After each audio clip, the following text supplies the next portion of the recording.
Aujourd'hui, nous allons revenir sur l'une des plus belles reprises de la chanson française. Un titre écrit fin des années 80 par le groupe Canada et repris quelques années plus tard par l'immense Johnny Hallyday. Un titre sur l'amour et la drogue. Allez, sans plus attendre, analysons cette chanson à double grille de lecture, Ne m'oublie pas.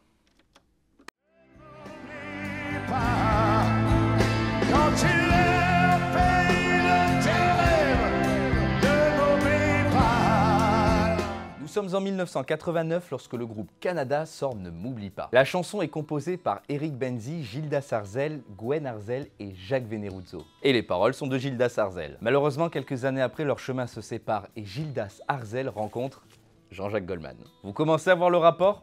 En effet, en 1995, 10 ans après l'album Gang, Jean-Jacques Goldman est de nouveau sollicité pour réaliser le prochain album de Johnny Hallyday. Ce dernier confie aux anciens membres de Canada l'écriture de nombreux titres pour l'album Laura Da. Si vous vous souvenez bien, c'est l'album hommage à sa fille Laura et à son fils David. Laura Da. Bref, une chanson est retenue, Ne m'oublie pas. Le titre renaît de ses cendres, mais que dire réellement Ne m'oublie pas? Ainsi, la chanson brosse le portrait ambigu d'une déconnexion entre deux mondes. De fait, la fille que l'on évoque dans la chanson n'est plus dans la réalité. Une réalité qui fut partagée par les deux amants et qui se délite l'espace d'un instant. Cette séparation, Gildas Arzel l'immortalise dès le premier couplet. En effet, nous sommes dans une séparation avec un homme qui reste sans mots face à une femme qui part pour un nouveau monde. On imagine aisément une scène de rupture où deux corps se quittent pour la première fois sans savoir s'ils se reverront un jour.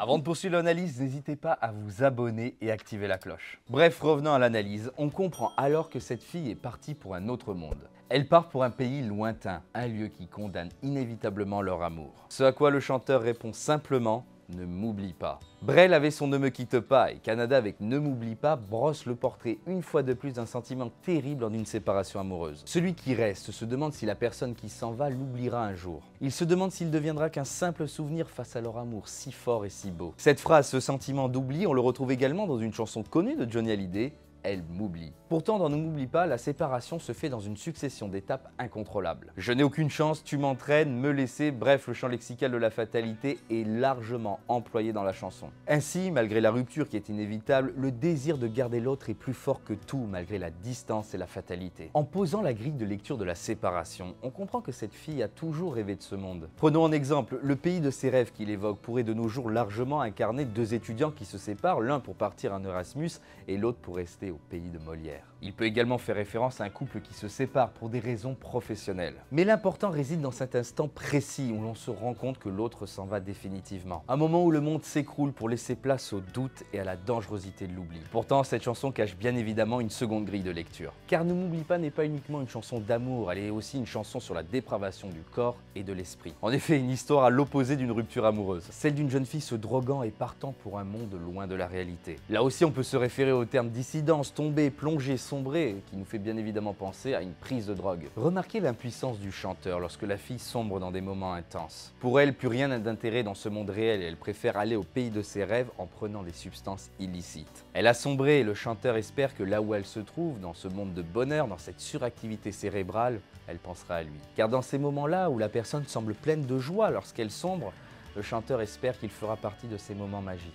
Quoi qu'il en soit, que l'on choisisse le point de vue d'une séparation amoureuse ou d'une fille se droguant, Canada ou Johnny nous disent clairement qu'ils seront là quand elle se réveillera. Quand elle reviendra bien sûr de son pays rêvé, de ses expériences magiques vécues loin de l'être aimé, mais également dans un second sens de lecture, il sera là quand elle sera en renaissance. Quand les effets psychotropes se seront arrêtés et qu'elle sera au plus bas moralement et physiquement, il sera également présent. Alors que penser de cette chanson? Premièrement, la version de Canada est d'une puissance inégalée puisque Gildas Arzel nous offre une version tendre et tout en retenue. Johnny lui nous offre l'une des plus belles performances scéniques lorsqu'il la reprend sur scène. Mais les deux versions se complètent et on perd pas l'idée originale qui est la séparation d'un couple. Par les océans ou par la drogue, deux êtres qui s'aiment ne sont plus dans le même monde et c'est ça qui est beau. Sous le regard de celui qui reste, on comprend que quelque chose éloigne les amoureux d'autrefois. Et vous savez, c'est ce genre de chanson à double grille de lecture qui nous permet d'apprécier encore plus la chanson française. J'ai écouté ce titre des dizaines de fois avant de comprendre qu'il parlait sans aucun doute de drogue.